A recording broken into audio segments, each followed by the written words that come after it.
Agency growth roadblock number 3, talking to the wrong person.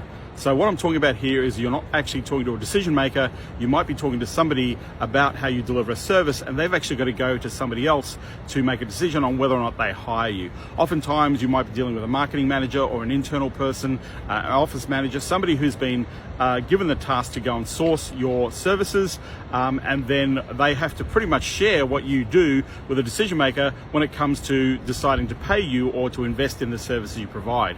So if you find yourself often talking to the wrong person, you kind of need to clarify who is the right person. Generally in small businesses, it's going to be the owner, the founder, the managing director, the CEO. Anywhere up to about $10 million, you'll find that the person who started the business is pretty much still in charge. You want to connect with the person who is running the company, because essentially they're the ones that are making decisions on whether or not they invest in their company's marketing.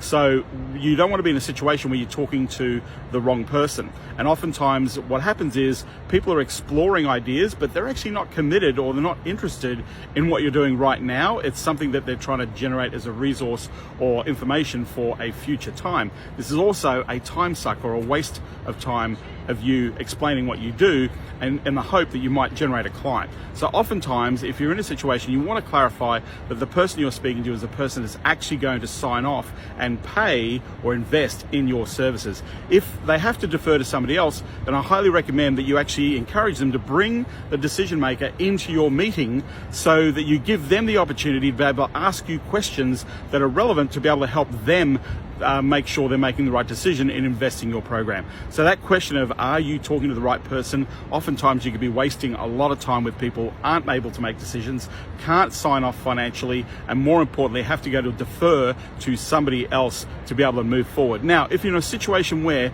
that other decision maker is a joint decision maker, where it could be a managing director, or it could even be a husband or wife, a spouse that might be in part of that decision making process, one of the things you can do is think about asking the question of, if you were to make this decision, how would the partner, or how would their partner react or respond as to the reasoning as to why you're making this decision to move ahead. So this way, often they'll think that, yep, this is a positive step. They're supportive of the fact that we're going to be growing, and yes, making that investment makes a lot of sense.